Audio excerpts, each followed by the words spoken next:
जब से मैंने ये कहानी सुनी है तब से मेरी सोच के मायने बदल गए और मुझे विश्वास है आपकी सोच के भी मायने और काम करने के तरीके बदल जाएंगे। हाय, दिस इज दिनेश थिलर और स्वागत है आपका इस लाजवाब कहानी में।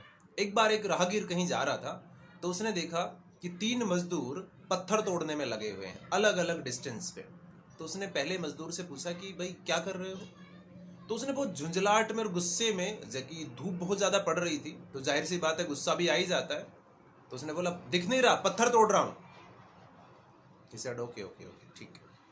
कुछ दूर आगे गया, दूसरा मजदूर जो कि पत्थर ही तोड़ रहा था, उसने उससे पूछा कि क्या कर रहे हो। वो गुस्से में नहीं था, झुंझला भी नहीं रहा था, लेकिन चेहरे पे कोई जॉय या हैप्पीनेस भी नहीं था। तो उसने बोला कि मेरा काम है, मेरा घर चलता है इससे, बच्चों का पेट पलता है, तो मैं अपनी ड्यूटी कर रहा हूं। कंपेरेटिवली वो थोड़ा सा काम था, लेकिन चेहरे पे कोई ऐसे भाव नहीं आ रहे थे हैप्पीनेस के। थोड़ा आगे गया, वो तीसरा मजदूर गाना गाते हुए पत्थर तोड़ रहा था। वही पत्थर तोड़ रहा है, गाना गा रहा है और बहुत खुश मिजाज लग रहा है, वो फुल ऑफ हैप्पीनेस। तो उसने उससे पूछा कि आप क्या कर रहे हो।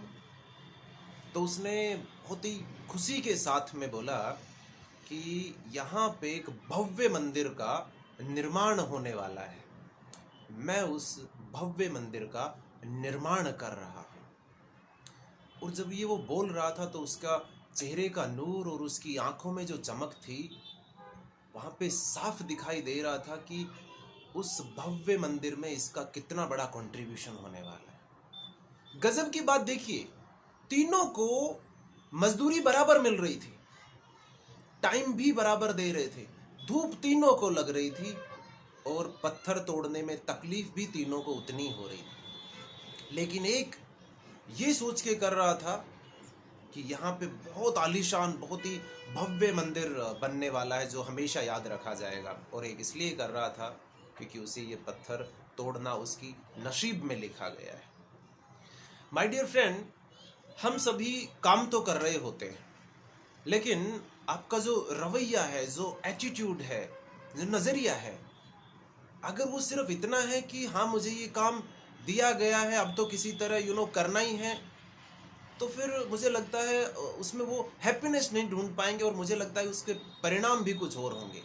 लेकिन अगर आप उसमें डूब के करते हैं कि आपका कंट्रीब्यूशन से बड़ा कोई दूसरा कंट्रीब्यूशन हो नहीं सकता है, यू आर द वन जो जिसने ये पहल की है, जो ये कर रहे हो, तो वो काम, रिजल्ट तो उसका पॉजिटिव होगा ही, साथ में आप डिफरेंट दुनिया में होंगे, आउट ऑफ वर्ल्ड होंगे। आपके चेहरे पे जो चमक होगी वो लाजवाब होगी और खुशियां ज़्यादा होंगी आपके पास। तो मैंने जब से ये कहानी सुनी तो मैंने डिसाइड किया, देखो अपने को काम तो सबको करना ही, हर कोई पेट पालने के लिए तो काम कर ही रहा है, लेकिन क्यों ना उस काम को इस तरह करे कि इस काम को मुझसे बेहतर कोई कर ही नहीं सकता है। ये काम मैं इसलिए नहीं कर रहा हूँ कि मुझे 2 वक्त की रोटी मिलने वाली, बल्कि इसलिए कि इससे बहुत बड़ा इम्पैक्ट मैं अपनी सोसाइटी में डालने वाला हूँ। अगर आप ये नज़रिया रख के करेंगे, डायरेक्ट सेलिंग हो, दूसरा प्रोफेशन हो, एक एक बिजनेस प्लान या फिर एक एक प्रोडक्ट को सेल करते टाइम अगर आप ये सोचेंगे कि ये प्रोडक्ट अगर इसकी लाइफ में जाएगा तो हेल्थ में 4 चांद लगा देगा, तो मैं अल्टीमेटली अपनी सोसाइटी के हेल्थ में बहुत बड़ा कंट्रीब्यूशन कर रहा हूँ। या फिर ये सामने वाला अगर ये बिजनेस ज्वाइन करता है तो कल ये मिलेनियर होगा, ये ना। और कहते हैं कि you can not grow in isolation, आप अकेले ग्रो नहीं करते, पूरी सोसाइटी आपके साथ ग्रो करती है, आपके काम करने के मायने बदल जाएंगे। आई होप ये वीडियो आपको हेल्प करेगा। Thank you, take care, bye bye.